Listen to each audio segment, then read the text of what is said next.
Welcome back to Gavira Unfiltered. I'm Gandharvi, co-founder of Gavira, a practice focused on women dedicated to helping women navigate career change and the decisions that define who they become. Gavira Unfiltered exists primarily because we believe the most powerful stories aren't about arriving. They're about the journey, the pivots, the uncertainty, the seasons that quietly reshape everything, and the women who move through them with more courage than they'll ever give themselves credit for. Today's guest has spent over 2 decades building a career most people would call a dream run. And then one book that she wasn't even looking for changed the entire direction of her life. This conversation is not a sob story, and she'll tell you that herself. It is a story of confidence, family, hard work, and the courage to keep asking one simple question: what next? There are women who build a career, and there are women who somewhere along the way build a calling and have the courage to follow it, even when no one around them quite understood why. Our guest today spent over 2 decades building an impressive career in marketing across malls, banking, CSR, sustainability, and strategic alliances. She rose to vice president of strategic alliances, managed multi-million dollar budgets, and built a reputation across the most demanding corporate spaces in the UAE. And then, almost by accident, she went looking for one book and came home with a different one entirely: The Five Love Languages of Children. She read it in a single day, and in that one day, a question took root that she couldn't put back down. Why do we spend our lives repairing broken adults when we could be raising emotionally whole children instead? That question became blah, blah, blah. Building Life's Attainable Habits, a life skills practice built on care for self, care for others, and care for the environment. Co-founded with her best friend Sarah, built on instinct, on research, on sleepless weeks, and on a quiet refusal to do what was simply the in thing. Charlotte D'Souza grew up in a family where love, not achievement, was always the thing brought to the table. She was raised to believe that she could do anything. She spent her life proving it, from walking out from her very first job on principle, to building a life in Dubai she never planned for, to taking a sabbatical that humbled her, to losing a job to a takeover and instantly asking what's next. She'll tell you herself, this is not a sob story. The last 5 years have held more challenge than the 40 before them.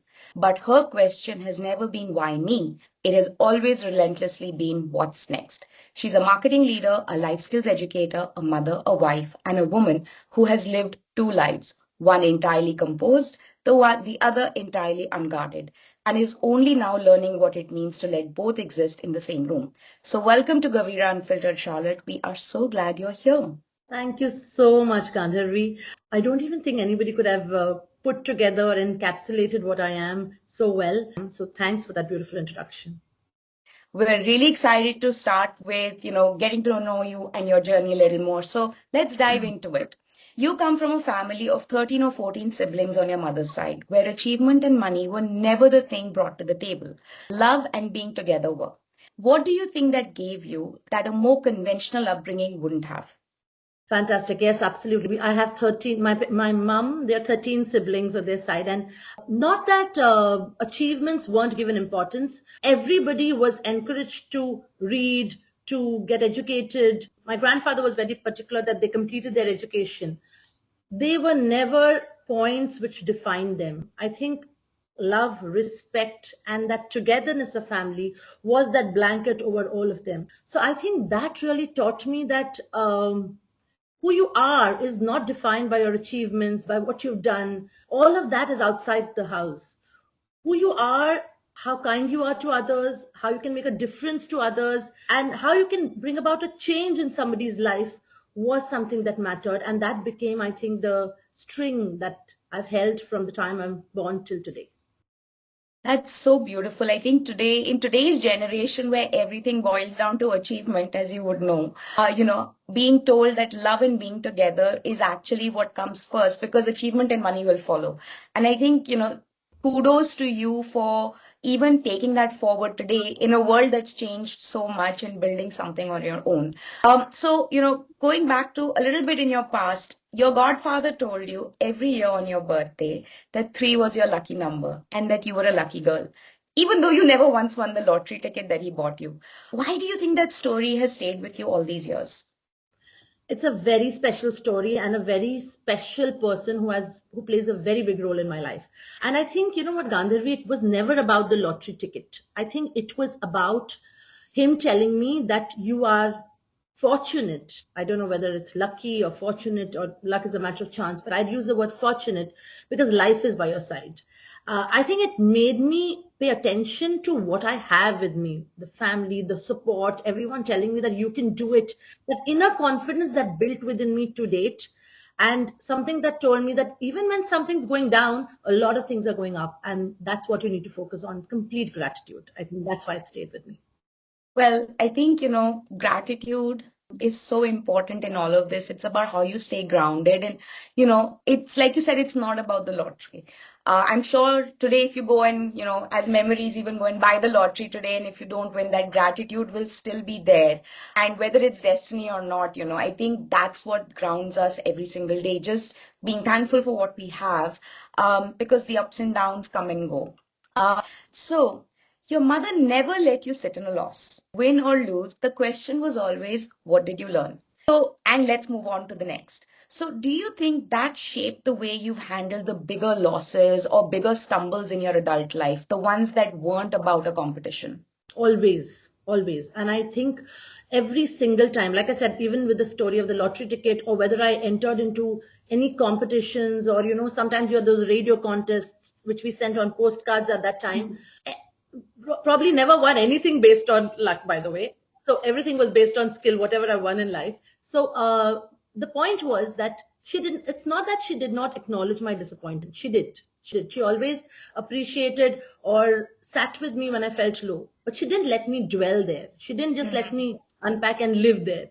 She made me move on. So every single time, that was so important, that even today, when there is a loss, there are competitions, there are bigger challenges, like life happens and life throws those ups and downs at you. There have been many, but that's so true. Every time I remember what my parents, my mom specifically said, that great, you've learned that, you've lost that. What have you learned? Let's move next. Great, this is gone. What have I learned from this? And let's move next. There have been solid challenges in my corporate life. But every single time, I think it was, what have I learned? Let's move on next. I think my husband also has something to contribute there.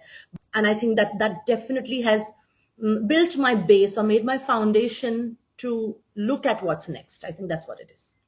So you mentioned a little bit about how this has come into your corporate life as well, right? So, I want to take you back to your very first job. And you walked out of your very first job after being questioned for standing in the way of a senior leader who'd just walked in.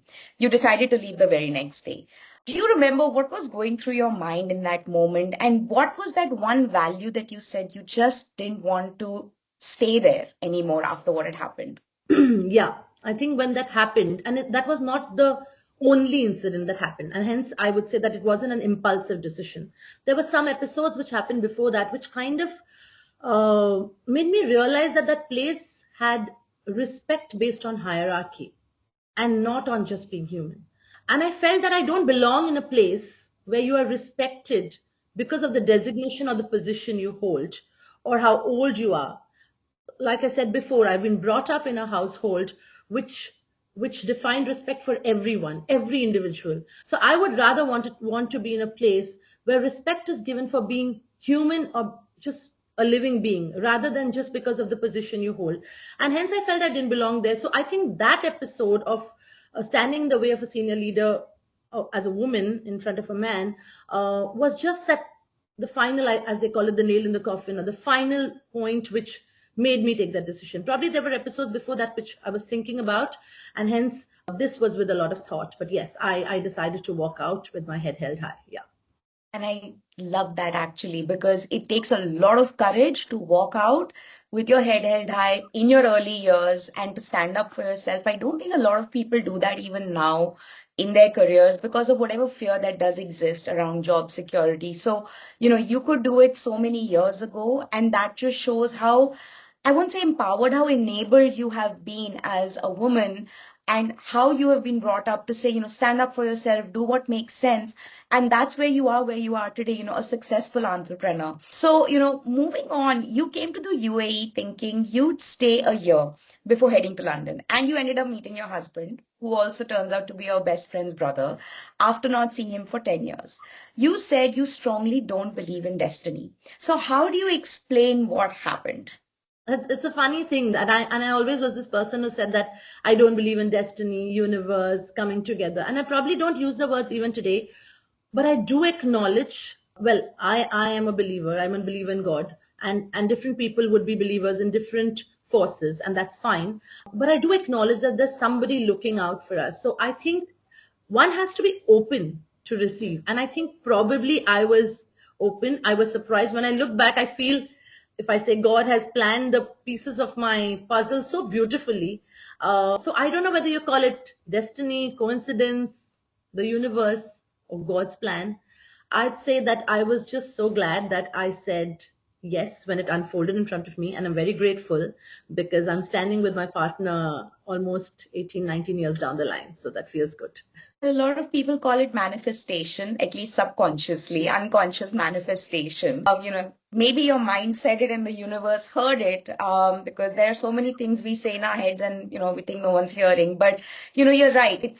It depends on which lens you look at it from. It could be destiny. It could be connecting the dots. It could be someone higher sitting there and just pulling all the strings to make it happen. So yeah, I think that's such a fair point. I want to take a little bit touch a little bit into your corporate space that you've been. So you spent years building real expertise, from malls to banking to CSR and sustainability. And you've said a lot of it felt like things landed in your lap.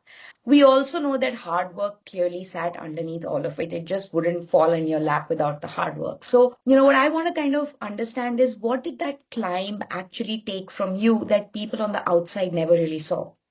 Yeah, I think hard work is the right word, absolutely over there. And what people never saw was the long hours that we put in, the saying yes to things even when I felt I was not completely ready, trying things when I was unsure, but I had to convince people that I'd do it. The getting out of my comfort zone. Lots of times in my corporate career, I had to move out of my comfort zone. Lots of times I was at a space, they say they take the carpet off your feet, right? So you're like, you don't know where you are, you've fallen down the ground and you have to start from scratch. There are a number of times in my corporate life that I have had to start from scratch, keep learning, because you've got to be up at your game, right? If others have to see you as something unique and different. So yeah, there was a lot of learning, but there was always that willingness to grow. So I've spent a lot of long hours, late nights, sometimes giving up on family time. Again, very glad for a partner who was at home. So it was not just me, but I know that he understood the dynamics, and there was never a role of what a man should do or a woman should do. We got in as partners, did things for our kids as well. So yeah, there were a lot of sacrifices that way, but hard work and the sheer willingness to grow was the underlying thread again there. So a slightly more controversial question. Do you think as a woman, you had to put in more effort versus all the other men that you were working with? Or do you think it just came part and parcel of the job? Thanks for that. And I think that's one thing I missed out on. Fighting every single year in my corporate life for disparity of income. Thankfully, I'm so glad you asked this question because that was on my mind, but I missed saying it.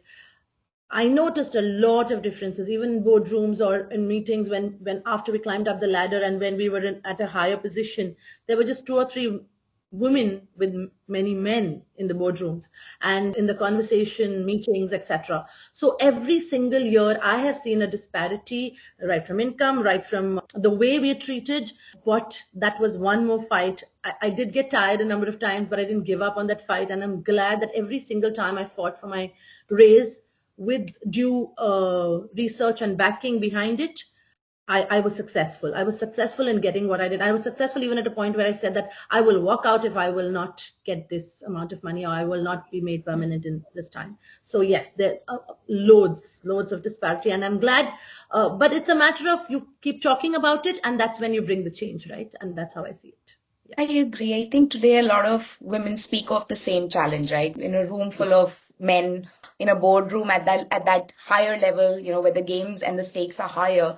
It's the same challenge. I think it's changed, it's become better, but it hasn't completely gone away, where women are still having to fight for equity, or, having the same voice being heard across the board versus being judged or looked at in a different way. So, I'm glad you shared that, because I hope for women listening to this is important. It just can't be shouting. As you said, it has to be backed with data. It has to be backed with information, and things will change. It's just about the timing of it. Okay, so, let's talk a little bit about your sabbatical. So you took a sabbatical when your daughter was about, I think, a year and a half old. And you've said that coming back down from that pedestal, realizing that you were known by the brand more than yourself, was actually good for you. Was that clarity instant, or did it actually take time to feel that way? That's so true. Before I took the sabbatical, there were a number of job offers with double the salary, poaching, all of that going on. And I think I was also on a bit of a high horse at that point, a very good brand I was working with. Maybe I wasn't differentiating between Charlotte, the person, and Charlotte, who's working as the marketing manager of the brand. And hence, when I left, I thought, oh, well, there'll be a red carpet of people when I decide to come back. And that did not happen. 3 or 4 months down the line in my sabbatical, I decided to look out, thinking that now that I'm asking, I'll just get those offers. Did not happen at all. I struggled. So that realization did not happen in an instant, because there was also a disappointment which came in first. And a realization which then dawned on later, that it wasn't me that they were actually after. It was that position which held that brand, and probably that's why they were poaching. And that realization then went into that disappointment, changed to realization, and then I went into a little bit of details and figured out that I need work on myself. And I need to so that put me down from that pedestal. That also humbled me. That also made me realize that remember to differentiate yourself from the brand. Remember to keep upskilling yourself, because you should be known for who you are, and your importance should be basis what you've put in and what's inside you. And you shouldn't be just working on the accolades of a brand, which I did. And hence, about 7 or 8 months later, I did land my next job.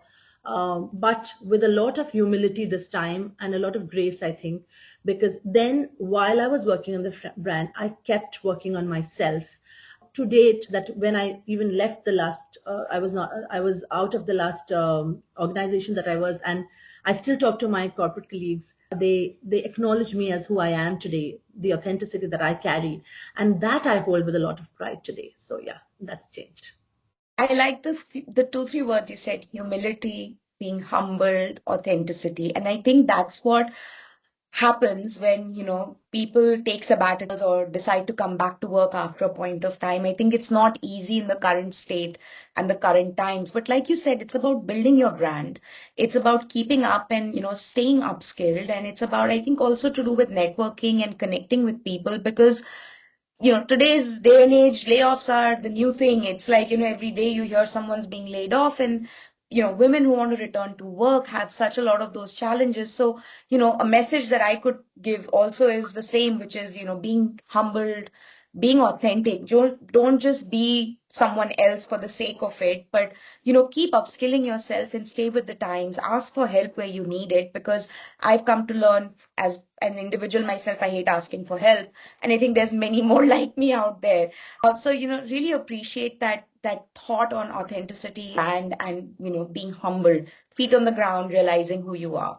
So, moving on from there, the bank you had given years to got taken over, and there was an impact and a repercussion. But, driving in and thinking, what is the next thing is what happened to you. Where do you think that instinct to immediately ask what's next, rather than why me, comes from? So a lot of it you mentioned comes from your upbringing. But, even through your journey, have you had any of those moments where you've said, okay, what's next?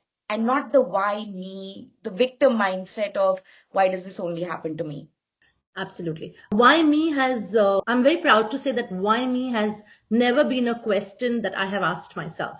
And I would give 100% credit to how I was raised by my parents, because every time the question was what's next. And it's like I'll tell you, it's like brushing your teeth. You brush your teeth you get up, you brush your teeth. It has become a part of muscle memory. It's a habit, but it's a muscle memory, right? So what's next and not why me is also my muscle memory in that way. I realized that because throughout, like even in my corporate life, even otherwise, even on that day, I was incredibly disappointed because it was the first redundancy of my life. And I probably cried also. At that time, I used to cry behind closed doors. Today, I feel crying is a sign of strength, so I can cry in front of people. When I drove, that it couldn't, why me wouldn't come in that place because with me, there were lots of others. And at every point of time, I've always had gratitude as my, I've said, right, gratitude is such an important part. There's always this sight on, oh, I'm still grateful for what I have versus what I've lost. But there was this thing that I did not want to stay unemployed in that way. And I hence was focusing on what's next, what's coming up next. So throughout, that's always been there are tons of times that I was questioned at one time by a senior leader that do you even know what numbers are? Numbers happen to be my strength. But I was like, let's prove it, instead of saying, why me? Why has he asked me? So there are tons of times it's happened, but why me is not in my muscle memory. So it's always what's next. You're right. It is muscle memory, right? Instead of going to the default de facto of, why me? Why does this only happen to me? I think that's something that everyone should take away from this is, you have to focus on what's next. Why me has happened. The past is gone. The day it happens, it becomes past.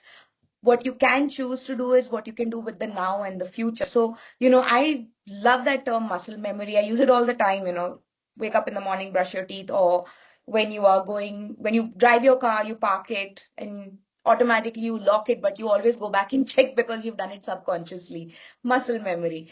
So I think that's a very interesting take on it as to why, instead of saying why me, what's next. And you've had a lot of what's next moments. And this is where my next question comes from as well, which is you went looking for one book on love languages for adults, and you came home with the 5 love languages for children instead and read it in a single day. What was it about that specific book at that specific moment that, probably cracked something open in you? Gandharvi, I think that book found me on that day because it's eerie to say that, all 4 books in that library had gone for 4 or 5 weeks. So, there was no way I could have them. So I think that book found me. And when I started reading, it was so interesting because I did not know about the love languages. Of course, I quickly researched on Google what the love languages were. And then I quickly went to sit and read the book. And the book kind of kept me so engaged. In that book, I was a parent already then of 2 children. In that book, I felt that I discovered that children are not looking only for academics themselves. They are looking for emotional understanding. I realized that I need to view parenting differently, the way I was doing it, the understanding differently, the goals given differently. Also, it made me realize humanity a bit more differently, how humans perceive or how humans prefer to be understood. And it also made me then see education differently. So it kind of flew into a lovely workflow sort of a diagram for me, and that actually planted the seed to what became blah blah blah later. But that was the seed that was planted. Yeah. So, with that seed, when you opened up the book and you read it, you also told me that you had gone to your coach one day, on that one day, and that, he said that he'd bring you to your path. Whether you worked on it or not was your call. And when you eventually asked him why he wasn't doing this with children instead of adults, and he turned the question back on you, what did you do with that discomfort? I remember actually laughing it off instantly. Like I said, I was very happy with my corporate job at that point in terms of the corporate life, in terms of I think the paycheck that was coming at the end of the month, very comfortable, loved working on marketing campaigns, creating stuff, etc. Loved seeing my visions coming to life. So I actually dismissed it when he turned it back on me. I actually laughed it off, saying that I'm not going to be doing this. But I think that question stayed and that discomfort stayed. It led to 3 or 4 sleepless nights of repeating, asking myself that this needs to be done. Something needs to be done for children. He's not doing it. I don't want to do it. What's going to happen? And I think some uncomfortable questions should be answered. And maybe on the 4th or the 5th day, that discomfort moved a little bit towards meaning and purpose. It moved towards, yeah, he's brought you to the path. It's not going to be easy, but you want it so much. If you want it so much, you've got to do something about it. I'm feeling it still now when I'm talking. When I remember that night, and I think that was the starting point. Yes, I answered that question, and that became my calling or my purpose today. And you call this your ikigai, the reason you wake up every morning. But you also said you never thought you could be an entrepreneur, that you couldn't see what you had to offer beyond, being able to speak really well. So how did those two truths sit together when you were deciding to actually start blah, blah, blah with Sarah? Uh, I think I always said that I wouldn't want to be an entrepreneur because, as I mentioned before, I was very comfortable in my corporate job with the paycheck that came at the end of the month and not having to take too many tensions of how the company runs. And hence, when I looked at entrepreneurs, and because we had SMEs as a part of our bank, I figured that why would I want that discomfort, the uncertainty, also long back, the studying again, the getting educated again. I looked at that from the outside and felt I didn't want that. But when you're talking about those two truths, probably those two truths were within me at that point, because I started from purpose, right? Like I just said, it was my purpose. And when purpose drives something, I think the confidence to back it follows. That's what I think. So in my case, it wasn't about, I wasn't probably fully ready. I was trying to be fully ready, and then suddenly somebody on Instagram who happens to be a coach, I was just, I don't know why I bounced my idea off her. I was following her for something, and she said that, Charlotte, can I give you a piece of advice? And we didn't even know each other. And she said that even if you're not 100% ready, I'd say take the leap. Because when you take the leap, your customers will tell you what they want, and over a period of time you will be fine tuning your final product.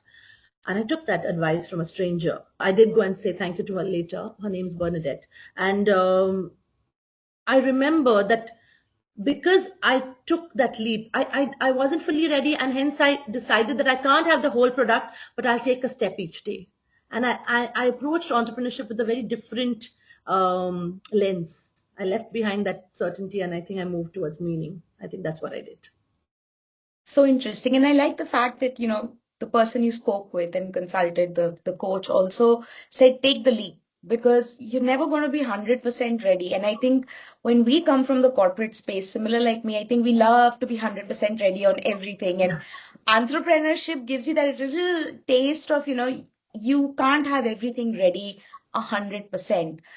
You build each day, you learn each day, and with you, it was a calling. It was, as you say, destiny, something that you love doing. So I think even kudos to your coach on that front, because if you hadn't taken the leap, I think you'd probably be doing something else. And I don't know if you would have enjoyed it. Correct. And I want to add something over there that you mentioned, my co-founder, who also happens to be my best friend. So when I had this idea and I took the leap, I remember asking her, and the beautiful way with which she, I don't know, I'm not getting the word, but you just surrender and you say that, yeah, I'll be with you on this path. That confidence, that faith, all of that she had in me, and we decided to start this together. I think that was, I call it a cornerstone, a pillar, whatever it is. And that, I think, was the starting point of this entrepreneurial journey. That's amazing. And I totally understand it, because when I went with my idea to my co-founder, it was the same thing. It was just, yeah, let's do it. And I was just like, are you sure? Like, you want to take a minute to think about it, because it's just an idea, but it's that leap, right? And that's what makes it so beautiful, because if it wasn't the leap, we'd be doing the same jobs we were doing before. Probably not loving it and not hating it, but having a steady paycheck, if nothing else. So, looking at stability, a cousin of yours with good intent said that you were leaving a stable career to work for much lesser than what you would have earned or what you were used to earning. You said you didn't know if it made sense, but you knew what you were going behind. What's the difference between those two things for you? Yeah, at that point, I couldn't explain it to him because I'm usually a very logical person, but I couldn't put it into those logical words. But I kept thinking about it, and I realized that, as I said before, what I was leaving behind was certainty. What I was moving towards was more meaning and purpose. Probably on paper, it wouldn't make sense, and it would look theoretically, how is this even? How is this person like working at this position, etc., is going to go for something like you said, 10% of the amount. It probably wouldn't make sense on paper, but the fact that that conviction went ahead, and today, when we have reached 3.5 years, 4 years down the line, we look that we've crossed 18 countries and have done over 280 workshops. And that very cousin of mine, one of my closest cousins, likes every post, pushes it out, talks about the next business plan. I feel that we've arrived. I feel that that difference has now made sense. Absolutely. Superb. So, coming back to a little bit of your corporate and a little bit of you.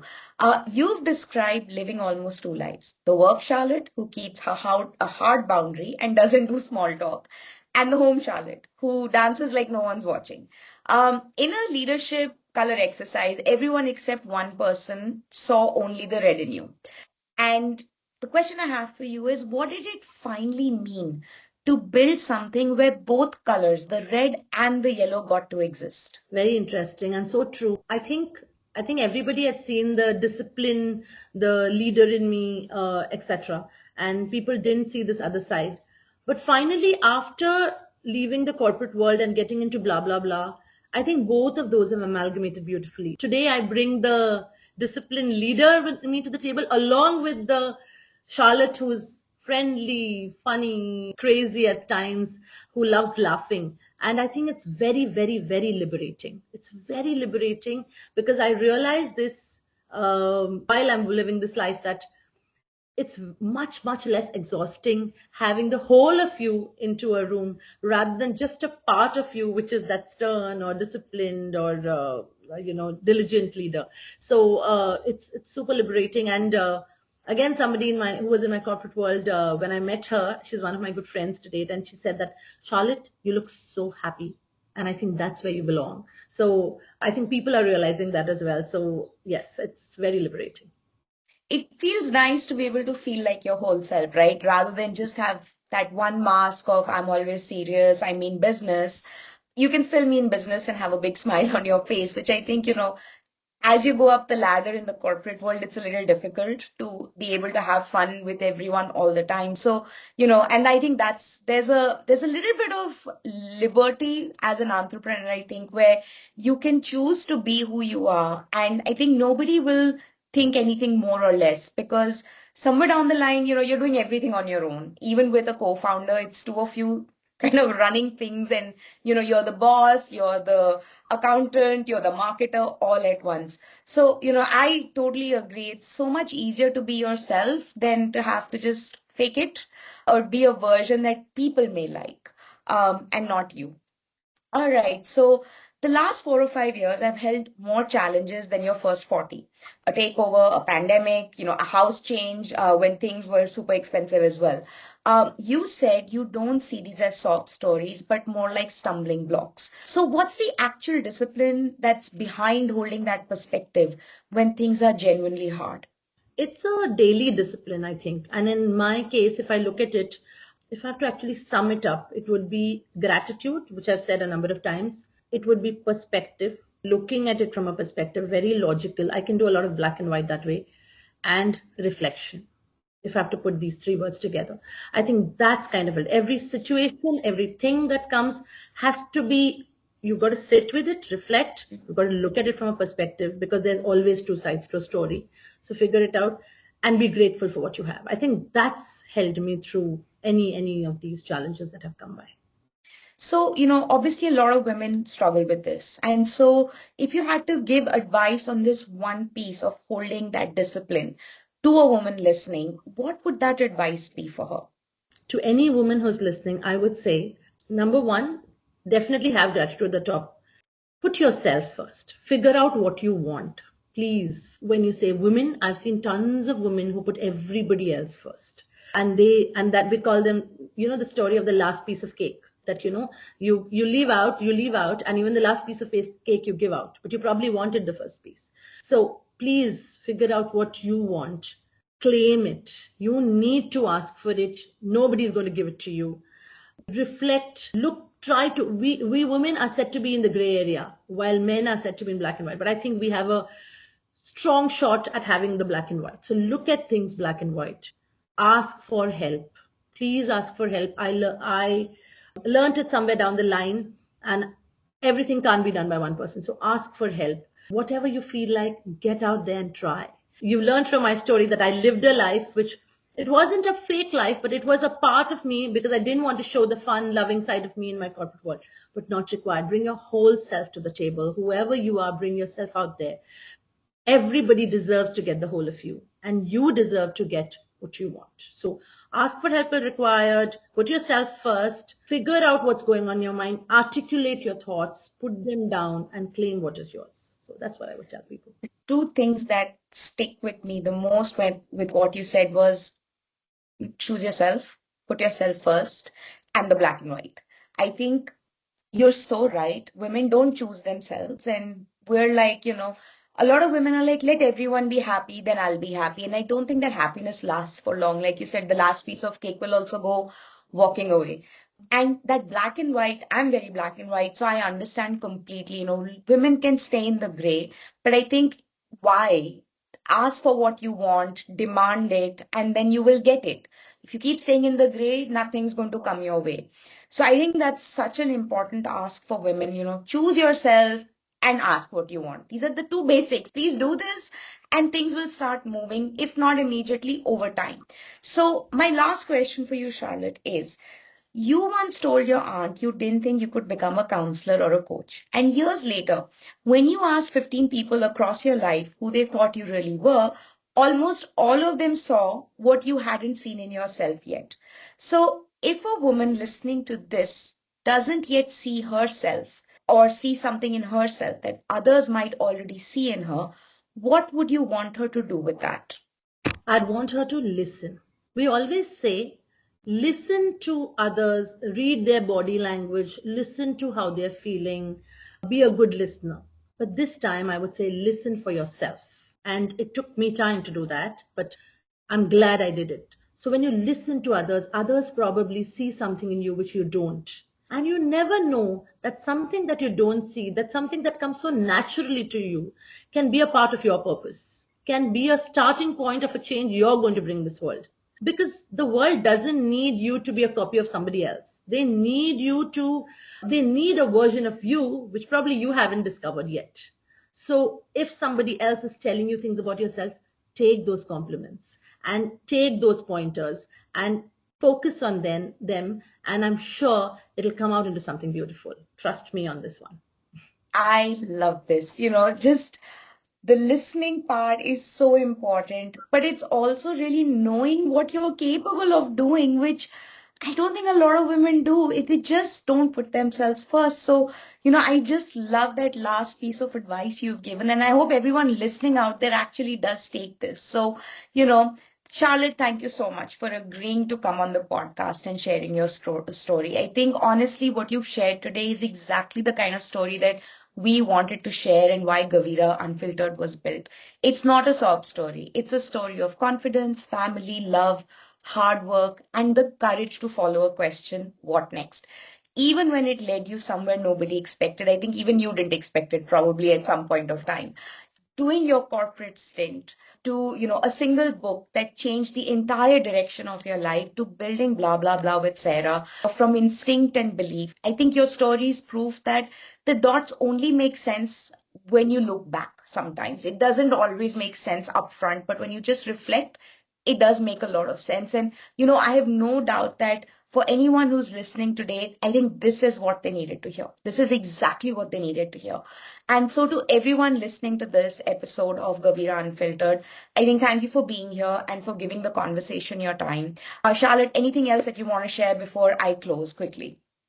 No, nothing at all. Thank you so much for having me on your show, Gandharvi. I think it was lovely talking, and you sent me down memory lane. So I'd say that to everyone, because we all have a little bit of softer side to us. Just embrace that vulnerability. I'm telling you, there's a lot of strength in that. So go ahead and do that. Thank you so much for this talk. My pleasure, and love the conversation that we've had and so many similarities that we've found out through our conversations. And, for everyone out there, if Charlotte's story has moved you in any way, just share it. Pass it to anyone, any woman in your world who needs to hear that the question is never why me, it's always what's next. And if you'd like to connect with Charlotte and learn more about blah, blah, blah, we'll put the details in the comments. And if you haven't already, please subscribe to Gavira Unfiltered on YouTube. Follow us on Spotify so you never miss a conversation. We have more stories coming, more women, more truths, more of the real version. So follow us on Instagram and LinkedIn at Transform with Gavira for behind the scenes, episode drops, and the conversations that continue beyond the microphone. This is Gavira Unfiltered. Real women, real stories, nothing filtered. Until next time, keep moving, keep asking what's next, and keep showing up as the truest version of yourself. Bye-bye.